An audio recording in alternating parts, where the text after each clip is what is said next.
Dans l'actualité ce mercredi, le Conseil des ministres présidé par le chef de l'État. Le Conseil s'est penché notamment sur le programme national de volontariat mis en œuvre par la Côte d'Ivoire avec l'appui des Nations Unies.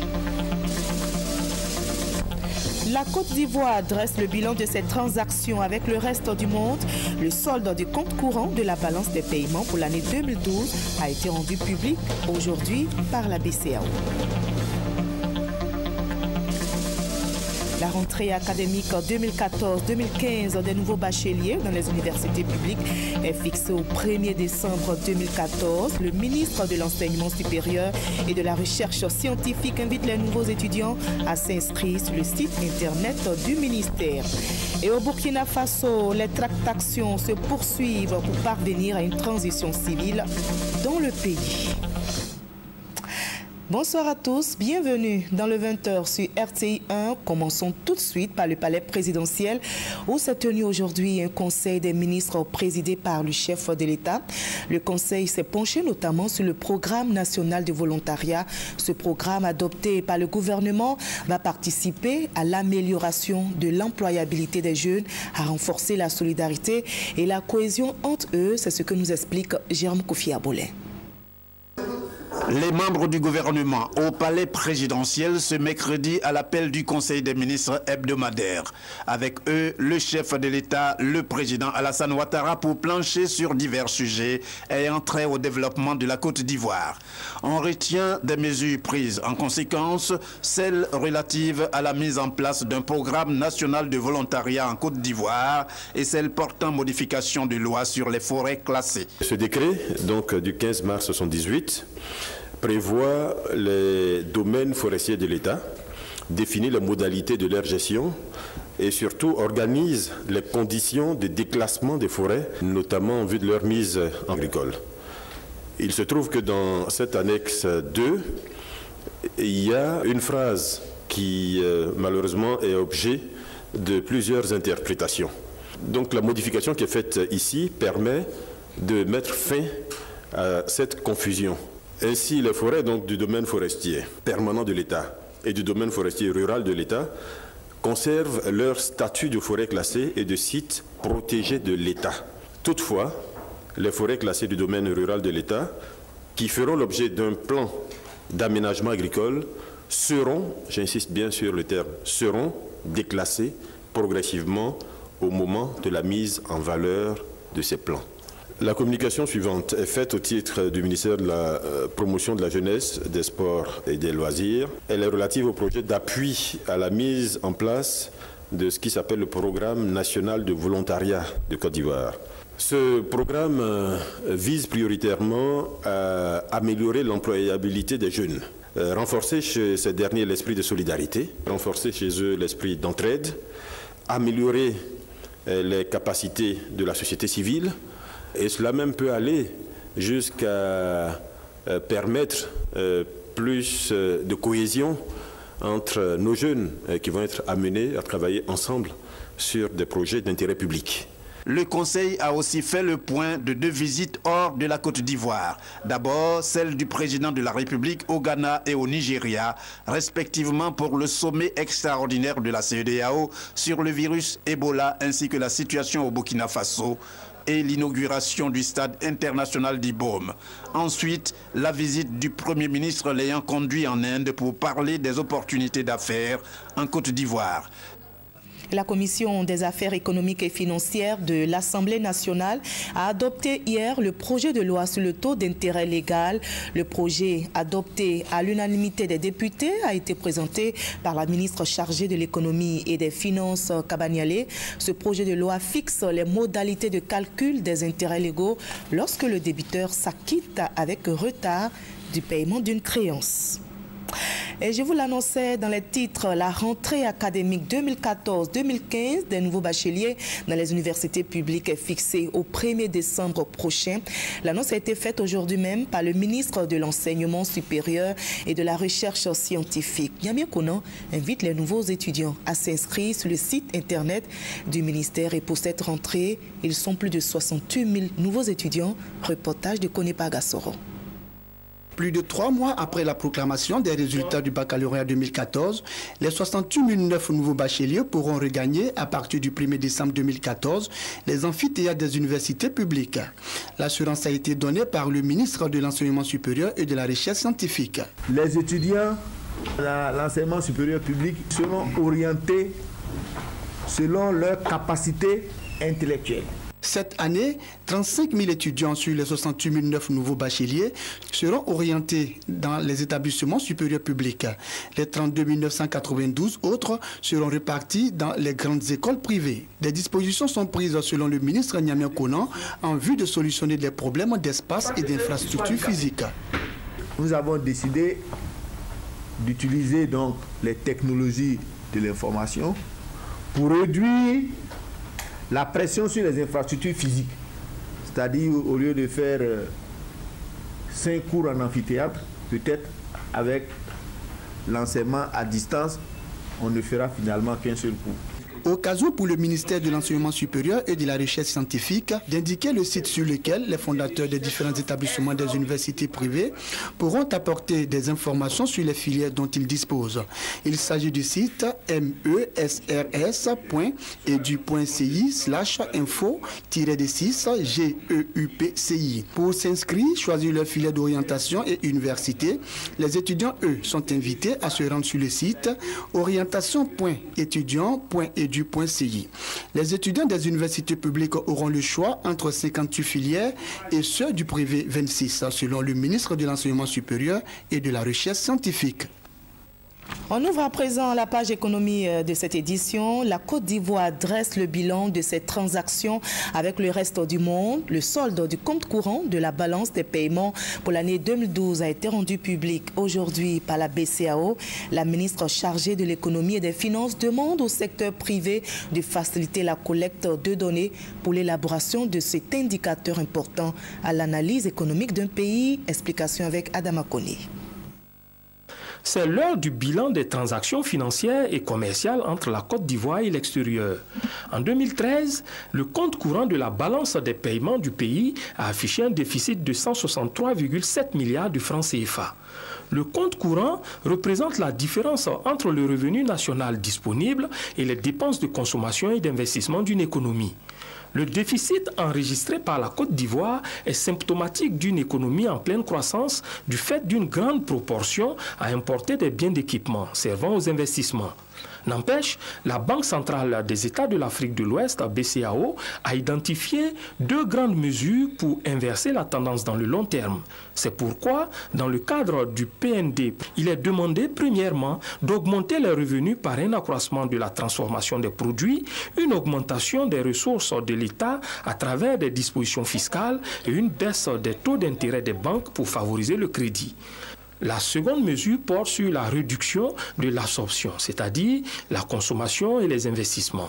Dans ce schéma, il est recommandé une maîtrise du train de vie de l'État par les dépenses de fonctionnement et les subventions. À cela s'ajoute la baisse des charges de production et de consommation intermédiaires par le secteur privé. Pour le ministre en charge de l'économie et des finances, Niali Kaba, le compte courant est un outil d'analyse conditionnant des décisions de politique économique. Aussi a-t-elle lancé un appel au secteur privé pour fournir à temps les informations nécessaires afin de dresser un bilan précis des entrées et sorties d'argent en Côte d'Ivoire.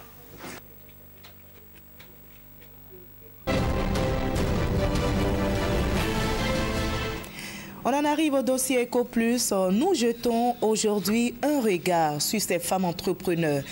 Ces femmes qui créent et qui dirigent des entreprises, on en compte de plus en plus en Côte d'Ivoire. Battantes, déterminées, ces femmes entrepreneurs se positionnent. Mais comment sont-elles arrivées là? Comment dirigent-elles leurs entreprises? Combien sont-elles dans le secteur privé? Quel est leur poids dans la vie économique? Et enfin, quels sont les mécanismes mis en place pour promouvoir l'entrepreneuriat féminin en Côte d'Ivoire? Réponse à toutes ces questions dans le dossier Eco Plus signé Mamadou Traoré, Adama Koné. Est désignée femme entrepreneur toute femme qui crée de façon légale une entreprise et qui la dirige. En Côte d'Ivoire, cette présence féminine dans le milieu des affaires a commencé à prendre forme dans les années 70. Quant au choix, ils sont tout aussi variés que motivés. J'ai décidé comme ça de créer ma propre structure parce que j'ai une forte envie de pouvoir participer au développement de l'économie nationale. C'est le fait déjà de pouvoir me mettre à mon propre compte, de pouvoir être indépendante financièrement et de pouvoir m'affirmer. Tout comme les hommes, les femmes entrepreneurs enregistrent bien souvent des débuts timides. Après la traversée de la zone de turbulence, elles doivent désormais faire face aux difficultés quotidiennes dans la gestion de leur entreprise. Des difficultés qui sont parfois liées à leur statut de femme. Il y a certains hommes que nous employons qui se disent que comme nous sommes femmes, nous n'avons pas le plus souvent, la bonne idée ou bien la bonne décision à prendre parce que nous sommes femmes. Donc il y a ce petit complexe-là qui fait que souvent, il est un peu souvent difficile de pouvoir gérer un certain nombre de personnes. Quel bilan faire de ces 40 années de présence féminine dans le milieu des affaires? Il faut retenir que les businesswomen ivoiriennes investissent le plus dans les domaines du bétail, de la production agroalimentaire, dans la vente des produits vivriers, des services éducatifs, dans le conseil et dans l'artisanat. Elles ont une préférence pour le secteur tertiaire parce que ce secteur influence le taux de pérennité de leur entreprise. Une présence diversifiée certes, mais faible comparativement à celle des hommes dans les affaires. En effet, elle ne représente que 16% des 200 chefs d'entreprise que compte le patronat ivoirien. Toutefois, l'apport de l'entrepreneuriat féminin reste considérable dans l'activité économique. Les entreprises créées et tenues par les femmes représentent plus de 62 milliards de valeur ajoutée et plus de 440 milliards de revenus total distribués en 2006. À ce jour, on compte plus de 1000 emplois nés de l'entrepreneuriat féminin, d'où tout l'intérêt de le promouvoir. Notre rôle, c'est de pouvoir renforcer la capacité managériale de ces femmes, c'est de pouvoir renforcer le leadership qu'elles ont déjà en fait. Durant l'année 2014, nous avons fait environ 6 formations. C'est dans cette même optique qu'une association de femmes entrepreneurs a vu le jour. Nous voudrons travailler avec tous les organismes internationaux, nationaux, dans le domaine de l'entrepreneuriat et puis faire aussi régner cette culture-là de l'entrepreneuriat dans toutes les familles ivoiriennes. Notre objectif, c'est une femme, une famille, une entreprise. À toutes ces initiatives, la Société financière internationale, membre du groupe de la Banque mondiale, entend apporter son concours. Elle vient de signer un accord de partenariat avec le patronat ivoirien. Établi en réalité un partenariat de long terme avec l'Association des femmes entrepreneurs de Côte d'Ivoire. Il va permettre de créer un environnement des affaires qui permettent aux femmes entrepreneurs de s'épanouir. Le deuxième volet du partenariat sera de créer en fait un accroissement des capacités au niveau des femmes, de les soutenir en tant que chefs d'entreprise pour mieux gérer leurs entreprises. Le troisième volet, c'est l'accès au financement, en fait, qui est le but ultime de toute cette initiative, à travers notamment le Crédit Bail, qui permettra à un certain nombre de ces femmes entrepreneurs de pouvoir financer des achats d'équipements. Pour l'heure, aucune information sur le montant de cette assistance de la Société financière internationale à l'endroit des femmes entrepreneurs. La phase active est cependant prévue pour début 2015. De ces appuis, les businesswomen ivoiriennes entendent prendre une part active au développement socio-économique de la Côte d'Ivoire. Je pense qu'il faut soutenir des femmes qui veulent vraiment se démarquer, qui veulent faire quelque chose de potable. Mais aujourd'hui, par manque de moyens, on est limité dans ce que nous faisons. Quelqu'un qui pense que la femme a de la valeur, la femme est capable de faire quelque chose, puisse m'entendre et nous approcher pour que nous puissions travailler pour l'émergence de notre pays à l'horizon 2020. Avec une telle conviction, les femmes sont déterminées à être plus visibles dans l'économie nationale et elles comptent sur leur capacité à relever les différents défis. Voilà, c'était le dossier EcoPlus proposé par le service économie de la rédaction. La stratégie nationale d'exportation de la Côte d'Ivoire sera lancée demain jeudi. Le projet élaboré vise à augmenter le volume d'exportation du pays. Les enjeux sont donc importants et ils ont été présentés par la direction du Centre de commerce extérieur. On en sait plus avec Francis Poifo.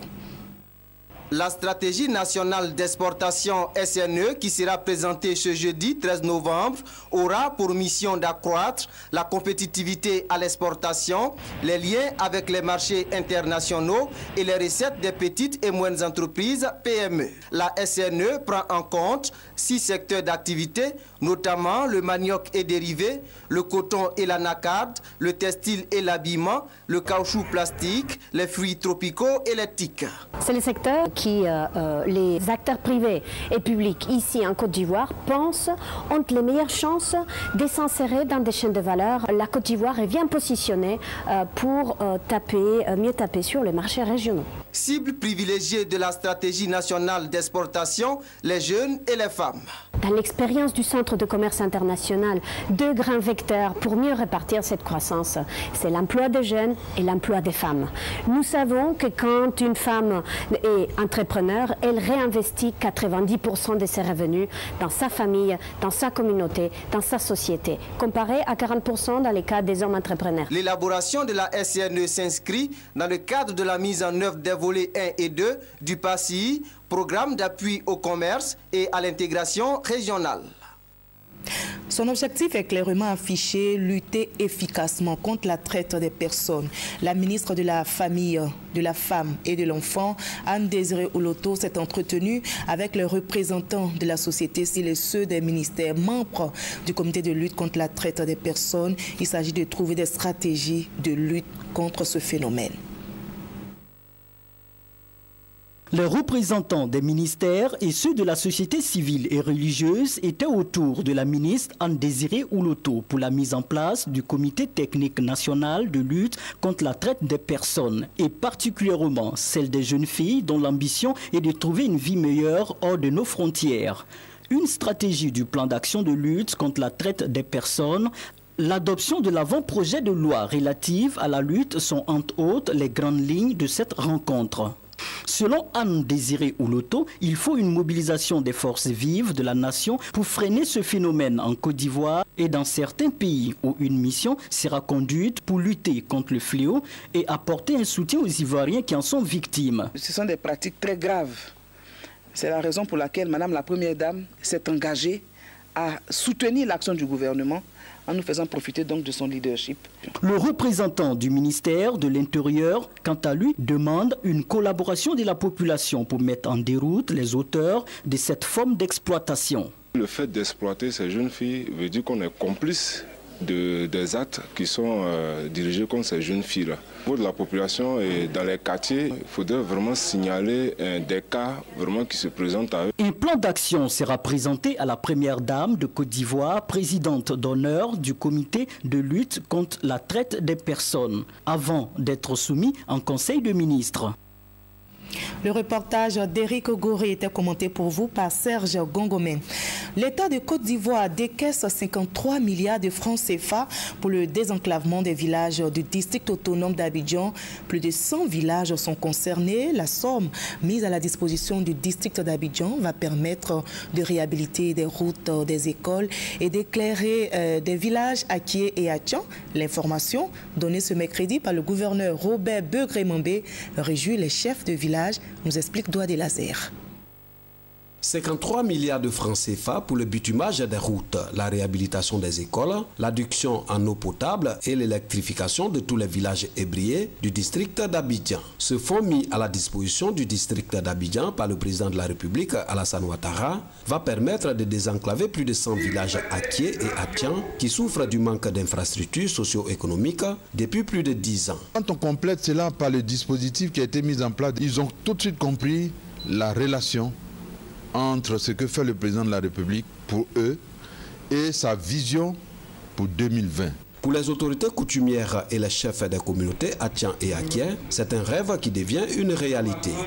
C'est tout un honneur pour nous, parce qu'il y a longtemps que nos villages souffrent. Aujourd'hui, pour arriver même dans mon propre village, il n'y a pas de route. Entendre que bientôt mon village sera bitumé, je ne peux que sauter de joie. En tout cas, je dis merci au président de la République pour cet acte fort. Il y a longtemps que nous attendions ça. Quand on parle de développement et les moyens qui les accompagnent, c'est une grande joie pour nous, les chefs. Et nous lui sommes très reconnaissants. Il faut que les chefs soient partie prenante. C'est en état de collaboration que cela va se passer. La route précède le développement. Cette vision du président de la République sera donc traduite en actes dans les villages du district d'Abidjan d'ici fin 2015. Déjà, les travaux ont démarré dans certaines localités pour le bonheur du peuple ébrié qui aspire à l'émergence, prôné par le chef de l'État, Alassane Ouattara. Les communes de Jacquesville et de Tafiré ont décidé d'unir leurs forces, de bâtir ensemble le développement de leur région. Les différents maires viennent justement de signer un projet de jumelage entre les deux communes. Le récit d'Herman Niamien. Le nord et le sud à jamais unis à travers les communes de Tafiré et Jacquesville. Ces deux communes ont décidé de construire ensemble le développement et renforcer davantage la cohésion entre elles. Cette signature qui fait office de jumelage entre les deux communes est la matérialisation de cette volonté. Ce jumelage permettra aux deux entités d'assurer la mise en relation d'acteurs locaux des deux villes, d'assurer la promotion des échanges culturels et de favoriser l'enrichissement réciproque, l'amitié, la connaissance entre les populations des deux localités. C'est un jumelage qui privilégie l'aspect culturel, l'aspect fraternel, l'aspect de l'amitié pour que symboliquement c'est Tafiré, mais en réalité en parlant de Tafiré on pense à tout le nord. Nous avons au niveau des deux conseils municipaux la volonté d'ouvrir nos villes à l'investissement privé. Donc il est clair qu'en offrant, n'est-ce pas, de l'espace pour que des cadres de Jacquesville aillent investir à Tafiré et que des cadres de Tafiré viennent investir à Jacquesville, tout ça, ça permet économiquement de faire développer nos communes. La grande chancelière Henriette Dagri Diabaté, marraine de la cérémonie, et le ministre de la Poste, des Technologies de l'Information et de la Communication, Bruno Nabagné-Koné, représentant le ministre d'État Ahmed Bakayoko, parrain de la cérémonie, se félicitent de cette initiative. Ils se réjouissent que pour une fois, ce ne soit pas un jumelage entre une ville occidentale et une ville africaine, mais deux villes d'un même pays qui décident de lier leur destin. On voit habituellement le jumelage comme une association internationale qui profite aux pays pauvres. L'union de Jacquesville et de Tafiré apparaît comme le symbole d'une Côte d'Ivoire unie, d'une seule nation. Le fait que deux collectivités si différentes par leur nature, leur climat, leur langue, leurs coutumes, leurs ressources, décident de s'engager dans une communauté de destin mérite d'être relevé et soutenu. Pour matérialiser cette union, la commune de Tafiré a offert 3000 hectares de terrain aux populations de Jacquesville. Ce terrain devra servir à cultiver les produits vivriers du Sud et aussi à bâtir des maisons. En retour, la commune de Jacquesville a offert 5000 m² de terrain et baptisé une rue du nom de Tafiré. En politique, le président du Front populaire ivoirien, Pascal Affi-N'Guessan, a déposé aujourd'hui sa candidature à la présidence du parti. Candidat à sa propre succession, Pascal Affi-N'Guessan est le deuxième candidat déclaré à ce poste après Laurent Gbagbo, dont le dossier de candidature a été déposé le 31 octobre dernier. Explication avec Michel Digri. Affi-N'Guessan affrontera Laurent Gbagbo pour la présidence du FPI au 4e congrès ordinaire de ce parti en décembre prochain. C'est le comité de contrôle qui a réceptionné son dossier de candidature conformément à l'article 18 du règlement intérieur du Front populaire ivoirien. Après 13 années passées à la tête du parti, Affi est candidat à sa propre succession pour, selon lui, rassembler les militants et restaurer l'unité du FPI, mais surtout œuvrer pour la libération de Laurent Gbagbo. Je suis candidat par devoir envers le président Laurent Gbagbo. Au moment où il est en détention à la CPI, mon devoir à la tête du FPI est de tenir le parti debout, de défendre et promouvoir par mes choix et mes actes les principes qu'il nous a enseignés. Dans ces conditions et pour cette mission, est-il responsable? Est-il pertinent? Est-il sage de faire appel au président Laurent Gbagbo lui-même comme le réclament quelques camarades? Peut-on demander à un otage d'organiser sa propre libération? Je ne le crois pas et je ne l'imagine pas. Ce n'est pas un bon plan. Battre Laurent Gbagbo dans les urnes et poursuivre le combat de sa libération de la haie, l'équation semble bien difficile, mais Afi entend la résoudre avec son équipe de campagne. Le président sortant a encore un mois avant le prochain congrès pour convaincre les militants du FPI. Rendons-nous à présent dans le Bas-Sassandra où le secrétaire général adjoint du RDR, Philippe Légré, est en tournée. C'est une tournée d'explication sur l'appel de Daoukro, appel à soutenir la candidature unique du président Alassane Ouattara en 2015. Le reportage d'Abou Sanongo. Forte mobilisation des militants du RHDP de Tabou, San Pedro, Meyagui, Buyo, Soubré, Sassandra et Fresco. C'est à l'occasion de la grande tournée d'explication initiée par la direction du Rassemblement des Républicains sous l'appel de Daoukro. À la tête d'une forte délégation, Philippe Légré, le secrétaire général adjoint du Rassemblement des Républicains chargé de la mobilisation, de la logistique et du maintien d'ordre, a eu droit à un accueil de grands jours. Ainsi, devant la population sortie massivement, l'émissaire du RDR leur a expliqué les enjeux de l'appel de Daoukro. Il a également appelé à la mobilisation autour de la candidature du président Alassane Ouattara. Par ailleurs, Philippe Légré a salué le président du PDCI RDA, Henri Konan Bédié, pour sa grande vision politique et sa sagesse. Cet appel est important pour que nous puissions prouver devant tout le monde entier que nous on est intelligents et qu'on est sages. Le président Ouattara, c'est lui qui a le développement. Et je parle à tant que fils de la région. Et lui, il va parler à droite. Et quand il va parler à gauche, c'est là qu'il va te tuer. Le Bas-Sassandra s'engage donc à soutenir l'appel de Daoukro en accordant un second mandat au président Alassane Ouattara en 2015. Les chefs de milliers de communautés me chargent de vous dire qu'ils s'approprient votre message et se feront fort de le véhiculer partout et vous demandent leur faire confiance. Quelqu'un qui est capable, c'est lui qu'on donne le programme. Quand tu arrives à Biga, tout est chanté.